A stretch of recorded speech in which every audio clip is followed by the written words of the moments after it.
مفتی طارق مسعود special. تعویذ لٹکانا کیوں جائز ہے؟ ہمارے احناف کے علماء تعویذ لٹکانے کو کیوں جائز کہتے ہیں؟ کیا یہ کسی حدیث سے ثابت ہے؟ جبکہ دوسری طرف اہل حدیث علماء اس کو شرک کہتے ہیں، جو سب سے بڑا گناہ ہے۔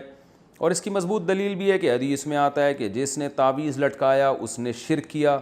شمس الرحمن بنو سے جناب شمس الرحمن صاحب، اگر اہل حدیث علماء کہتے ہیں کہ تعویذ لٹکانا شرک ہے، تو جس حدیث سے وہ دلیل پکڑ رہے ہیں نا، اسی حدیث میں رقیہ کو بھی شرک کہا گیا ہے، یعنی دم کرنا۔ حالانکہ رقیہ کو اہل حدیث علماء بھی مانتے ہیں کہ شرک نہیں ہے۔ تو پتہ یہ چلا کہ جس حدیث میں تعویذ لٹکانے کو شرک قرار دیا ہے، اس سے تعویذ سے شرکیہ تعویذ مراد ہے۔ وہ تعویذ جس میں قرآنی آیات ہوں یا دعائیں ہوں، وہ تعویذ حدیث میں داخل نہیں ہے، کیونکہ رقیہ بھی جیسے شرکیہ بھی ہوتا ہے اور جائز رقیہ کہتے ہیں دم کرنا، تو رقیہ بھی جائز بھی ہوتا ہے، شرکیہ رقیہ بھی ہوتا ہے۔ تو اسی طرح تعویذ بھی جائز بھی ہوتا ہے، شرکیہ بھی ہوتا ہے۔ تو اہل حدیث علماء جس حدیث سے استدلال کر کے ہر قسم کے تعویذ کو شرک کہہ رہے ہیں نا، اسی حدیث سے پھر تو ہر قسم کا دم درود بھی شرک ہو جائے گا، حالانکہ ایسا نہیں ہے۔ تو جیسے رقیہ کی دو قسمیں ہیں، اسی طرح تعویذ کی بھی دو قسمیں ہیں۔ اور ویسے بھی کامن سینس کی بات ہے کہ اگر ایک آدمی کسی پرچی پہ یا اللہ مدد لکھتا ہے، صرف یا اللہ مدد کہتا ہے، صرف اللہ سے مدد مانگی جائے گی، یا اللہ مدد، اور وہ کسی کے گلے میں لٹکا دیتا ہے، تو یہ شرک کہاں سے ہو گیا؟ یہ تو عین توحید ہے کہ وہ صرف اللہ سے مدد نہ صرف زبان سے مانگ رہا ہے، بلکہ ریٹن میں لکھ کے اس پہ مہر ثبت کر رہا ہے۔ تو یہ کامن سینس کے بھی خلاف ہے کہ ہر قسم کی تعویذ کو شرک قرار دیا جائے۔ باقی تعویذ کے جواز کے دلائل کیا ہیں، اس پر میں مستقل کلپ ریکارڈ کروا چکا ہوں، میں اس کو ابھی ریپیٹ نہیں کروں گا۔ پھر بھی ایک بات ضرور ہے کہ یہ عمل پسندیدہ نہیں ہے، بہرحال یہ ذہن میں رکھیں۔ اللہ سے مدد مانگیں زبان سے، پرچی لکھ کے لٹکانے کی کیا ضرورت ہے؟ بس زبان سے مدد مانگیں، اس کی زیادہ فضیلت ہے، دعا کی فضیلت ہے۔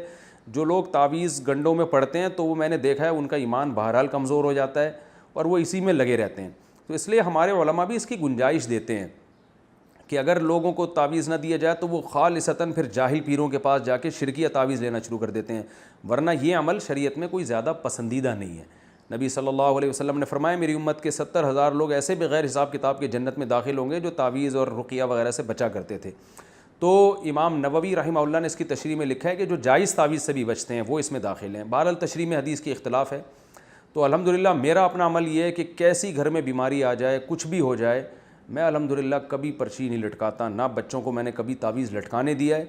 میرا اپنا ذاتی عمل یہی ہے کہ کوئی بہت مجبور ہوگا، تعویذ مانگے گا، تو میں اس کو لکھ کے دے دیتا ہوں، کیونکہ کمزور ایمان والے لوگ ہیں، تو نہیں دو تو کہیں شرکیہ تعویذ نہ لے لے جا کے۔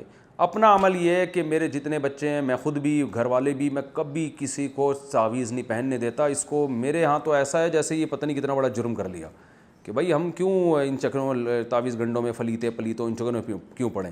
کوئی میں کبھی دیکھتا ہوں بچے اپنے ننیال گئے کہیں، کوئی پرچی تعویذ لٹکا کے لے آیا، ادھر ہی میں ایسے پکڑ کے ایسے کھینچتا ہوں اس کو، بولتا ہوں کچھ بھی ہو جائے، بھلے جن چڑیل بھوت ہی آ جائے، اللہ نہ کرے بھوت بھی آ جائے گا پھر بھی تعویذ نہیں لٹکانا، جاؤ ایسی کی تیسی۔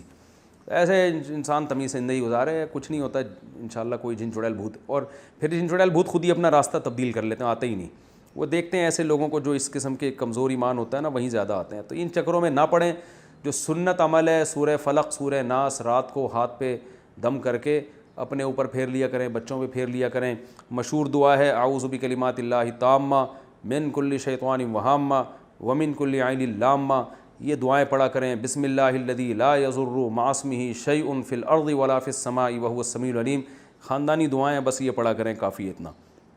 اللہ تعالیٰ عمل کی توفیق عطا فرمائے۔ مفتی طارق مسعود اسپیشل۔